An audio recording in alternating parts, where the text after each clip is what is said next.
Pro-Palestinian protesters are trying to force the city of Chicago to let them demonstrate right up to the doors of the next week's DNC convention. They'll get their answer later today.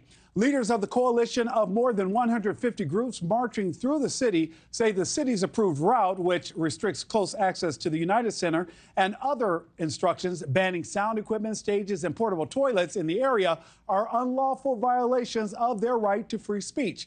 The city will announce its decision on the group's demands later today ahead of a hearing this afternoon. NewsNation's Mill Hayes has the latest from the United Center, the site of next week's convention. Mills, how will the city respond?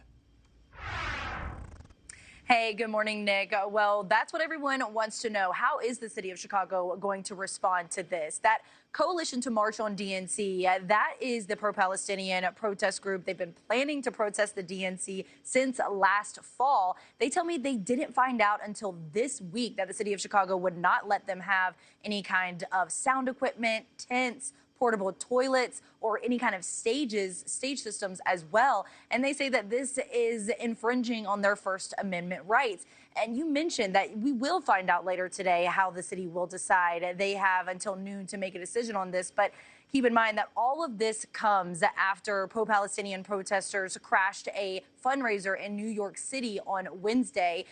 It was a Harris campaign event, and then the after party was where things got chaotic. Smoke bombs were set off outside the restaurant. At least 14 people were arrested, and there was thousands of dollars worth of damage to the buildings. There is concern that the DNC could be met with similar issues between protesters and police. But time and time again, when I ask the protest organizers of the coalition to march on the DNC, they tell me they just want peace and for their voices to be heard. I asked the lead organizer, Hatem Abudaya, about the scene in New York City this week. You cannot say that because of the possibility of this thing happening, like in Idaho, that we're not going to allow you to have your stage and your sound. They don't have the right to do that. I don't care what happens anywhere else. The group says that they want an immediate and permanent ceasefire in Gaza. They also want to end U.S. aid to Israel. And they say they're going to be peaceful. But of course, we could still see outside agitators, and that could be where the problem lies. Nick? Mills, before I let you go, this is the first time we're getting a look inside the United Center since they started setting up for the Democratic National Convention. What are you seeing there on the ground that we at home haven't had an opportunity to see?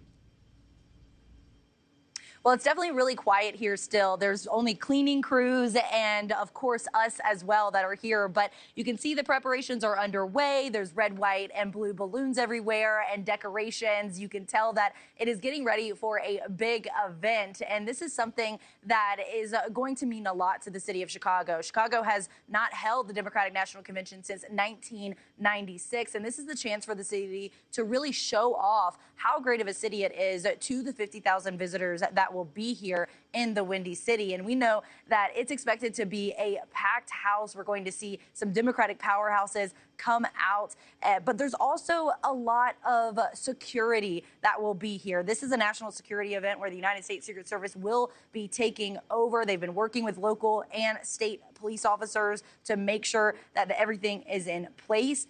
Multi-layered security perimeters that span several blocks will be set up around both the United Center and McCormick Place. Security restrictions will go into effect outside McCormick Place at 10 p.m. tonight, and security will be enforced outside the United Center here at 7 o'clock on Saturday night. All cars heading inside the DNC will face vehicle screening.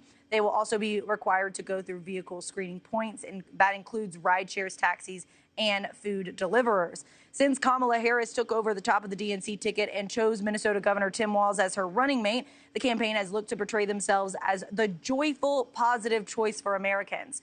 And we mentioned that 50,000 visitors are expected. That includes 5,000 delegates, 15,000 members from the media, and thousands of guests. And we know people like the Obamas, the Clintons, and even President Joe Biden will be in this city. And those are some big names for the Democratic Party.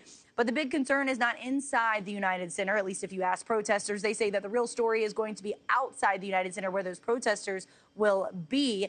And so we'll have to wait and see if there is any kind of lifting of those restrictions by the city of Chicago later today. Thanks for watching, everybody. Go to joinnn.com to find NewsNation on your television provider. Also, don't forget to click that red subscribe button below to get more of NewsNation's fact-driven, unbiased coverage.